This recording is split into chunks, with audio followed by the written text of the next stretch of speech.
Assalamualaikum warahmatullahi wabarakatuh. Selamat siang, salam sejahtera untuk kita semua. Pertama-tama kita panjatkan puji syukur kehadirat Tuhan Yang Maha Kuasa karena kita bisa mengikuti acara penjelasan presentasi dari Pak Gubernur dan penjelasan bersama beberapa korporasi yang memiliki exposure utang luar negeri. Dalam rangka media briefing kali ini saya akan tawarkan saja untuk langsung kita lakukan tanya jawab. Jadi kalau dibuka di tayangan saya kira kan tadi ada 3. Pada dasarnya pengaturan itu ada 3 hal ya yang diatur untuk mencegah currency mismatch, liquidity mismatch, dan over leverage. Dari pengaturannya itu pada dasarnya hanya 3 itu saja. Apa yang dimaksud dengan currency mismatch sudah jelas karena perbedaan antara valuta yang dia utang dengan penghasilannya atau pendapatannya itu beda antara falas dan rupiah, itu bisa mismatch. Kemudian liquidity mismatch itu bisa karena maturity-nya berbeda, utangnya jangka pendek diinvestasikan jangka panjang, itu bisa terjadi liquidity mismatch. Waktu pembayaran utang dengan waktu diperolehnya pendapatan ini bisa beda, itu liquidity mismatch. Yang ketiga adalah risiko over leverage. Jadi di mana utang dari korporasi itu dinilai sudah terlalu besar sehingga bisa mempengaruhi repayment capacity, kapasitas pembayaran utang itu.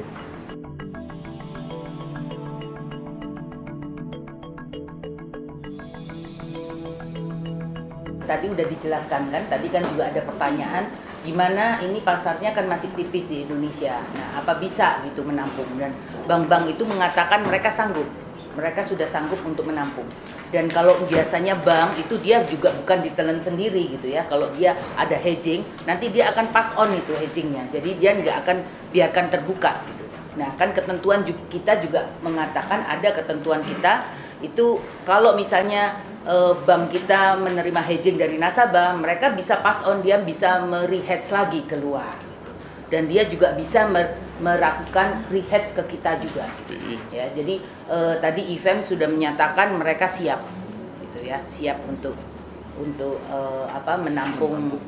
Dan ini sebetulnya juga merupakan bisnis baru gitu ya, bukan baru, artinya menambah gitu ya, menambah produk-produk yang bisa ditawarkan. Dan tentunya kalau misalnya semua sudah melakukan hedging dan banknya juga sudah siap menerima itu, jadi hedging yang biasanya dilakukan di Singapura itu bisa masuk ke kita.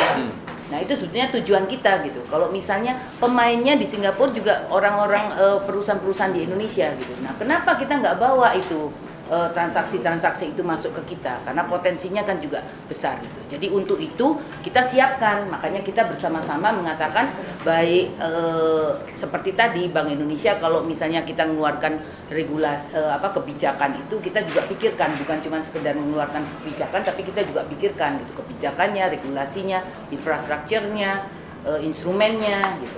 Mungkin itu.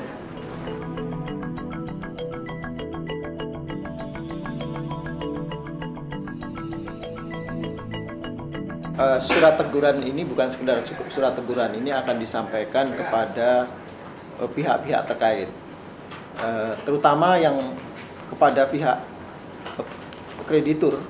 Ini akan efeknya sangat deterrent, efeknya sangat besar. Karena kalau orang sudah meminjam itu masalah kredibilitas, dan biasanya kreditur itu akan melihat dalam memberikan pinjaman, melihat aturan-aturan di negara yang dari debiturnya. Kalau ada aturan-aturan yang tidak dipenuhi, maka ini akan sulit bagi debitur untuk melakukan pinjaman utang luar negeri ke luar negeri.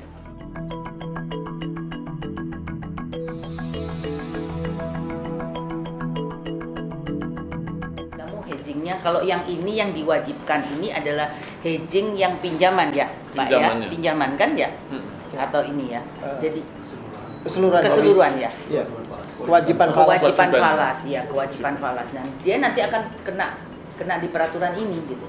Kalau di tempat saya kan kita menyediakan instrumennya dan kita ngatur bagaimana hedging ini harus dilakukan oleh bank. dan banknya harus bagaimana. Tapi kalau misalnya dia tidak taat, misalnya tidak harusnya menurut formula itu dia harus melakukan hedging, tidak melakukan hedging, maka dia akan tunduk pada terkena ke sanksi di PBI itu.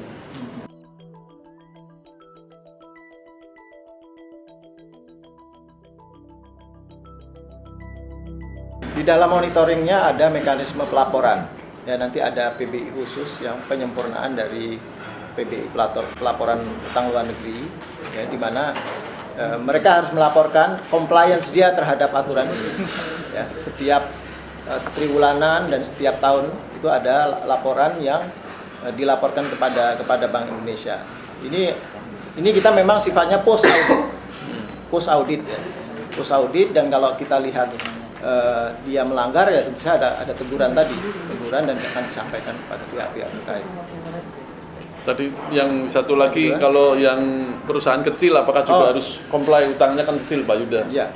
Semua ini berlaku untuk semua penghutang luar negeri.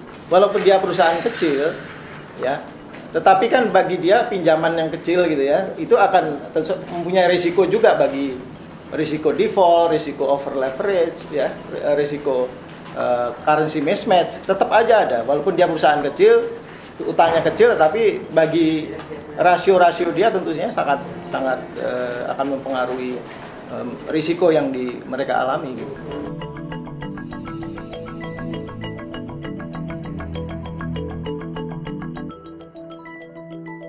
Tadi kan kita tahu definisi kalau kita ngambil dari Permen BUMN, ya.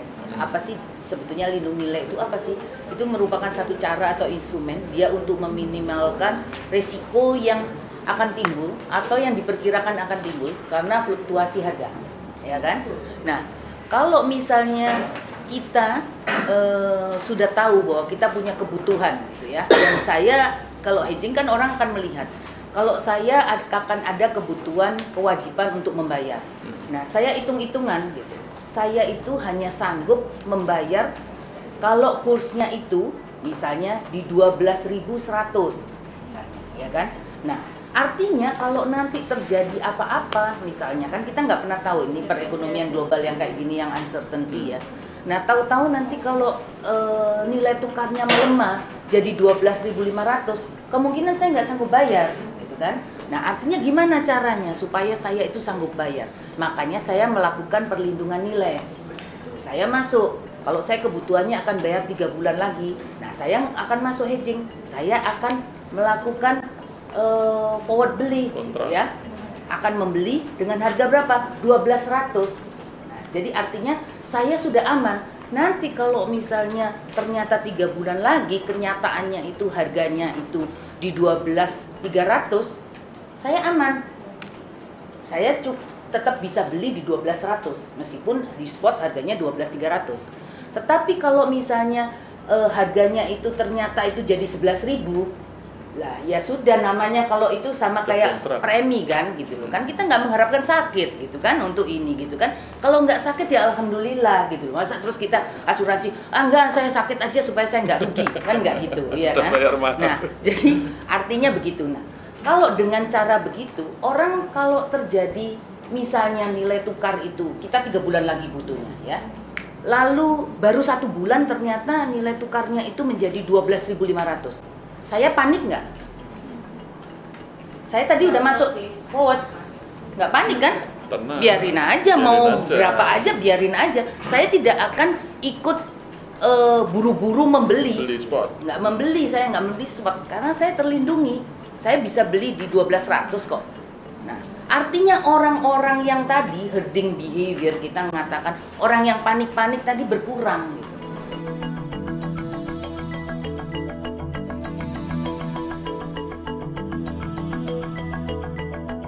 Pasal 7 tujuan BI sendiri, BI itu kan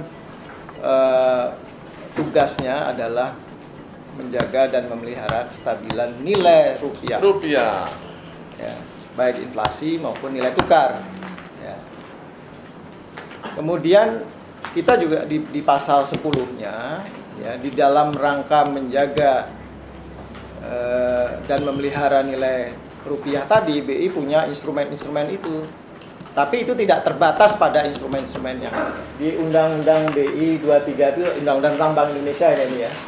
Pasal 10 ayat 1B bahwa dalam rangka menetapkan dan melaksanakan kebijakan moneter ya, sebagaimana dimaksud dalam pasal 8 huruf A.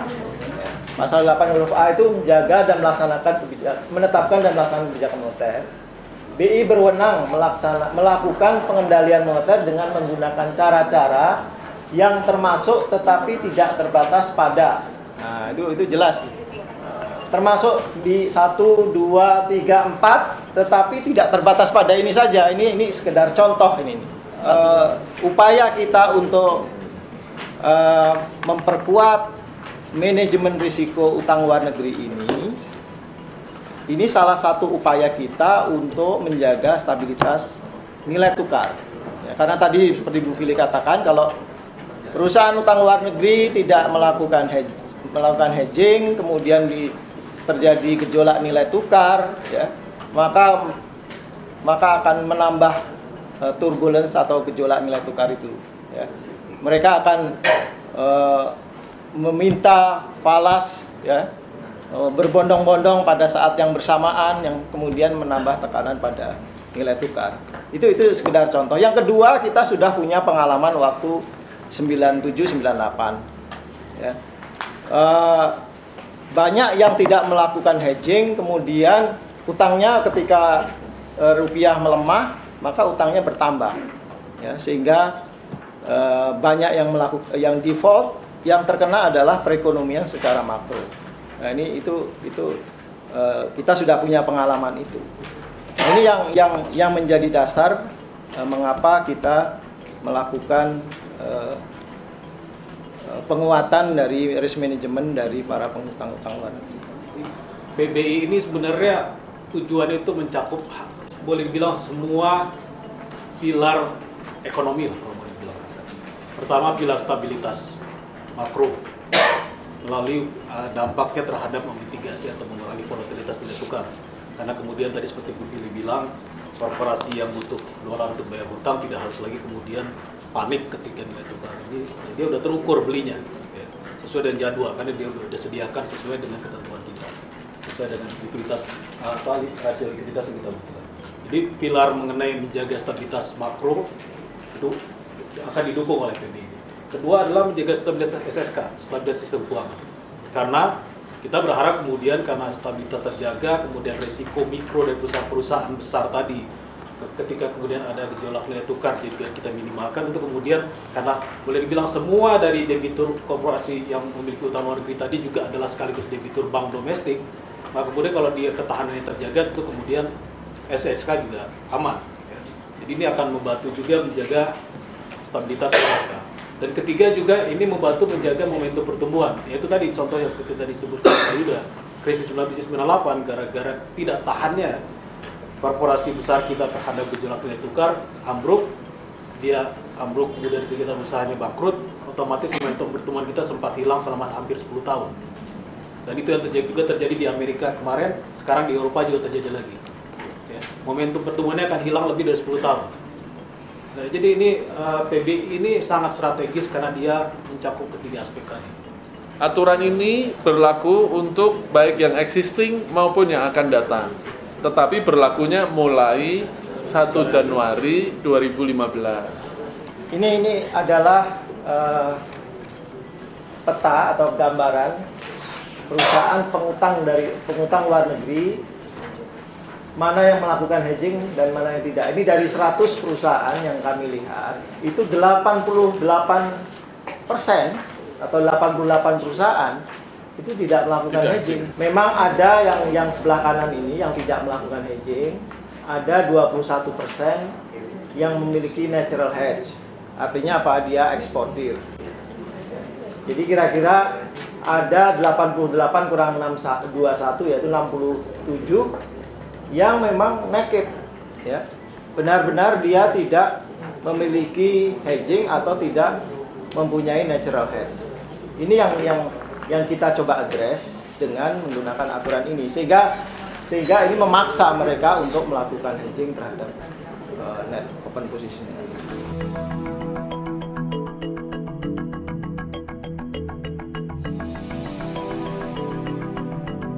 Kalau yang BUMN itu Ini berlaku juga ya? tapi ini kalau ini sih berlaku utangnya BUMN kan ikut yang rombongan swasta nih di kategorinya utang swasta. Aturan ini berlaku. Tapi yang BUMN kan memang kalau dia mau pinjam harus ada approval, ya kan? Ya. Ada tim PKLN. Tim PKLN. Kalau BUMN itu kalau mau pinjam itu ada approval dari tim PKLN. Itu kalau nggak salah berapa kementerian ya? 10 ya? Banyak itu. 7. Iya, itu di approval. Kalau syarat-syarat yang lain sama. Iya, kalau korporasi swasta kan dia pinjem-pinjem aja langsung. Tapi ini berlaku juga untuk yang korporasi BUMN. Tadi kan ada Garuda, ada apa gitu kan datang juga ya. Terus hedgingnya BUMN beda lagi, dia punya SOP sendiri yang dari hasil rakor dengan BPK itu, dengan penegak hukum. Ya, supaya dia mau hedging. Tadinya kan BUMN itu enggan hedging karena dikhawatirkan kalau tadi yang cerita Bu Fili itu ada suatu selisih biaya, dianggap itu merugikan negara. Nah, sekarang SOP sudah dibuat, dia harus hedging, gitu kan? Setelah dia harus hedging, nah termasuk hedgingnya untuk ini juga memenuhi ketentuan ini. Terima kasih kepada Pak Yuda, Pak Dodi Zulverdi atas kesediaannya menjadi narasumber. Terima kasih kepada kawan-kawan dari media atas kesabaran dan perhatiannya. Saya mohon maaf bila ada kekurangan. Kita akhiri. Wassalamualaikum warahmatullahi wabarakatuh.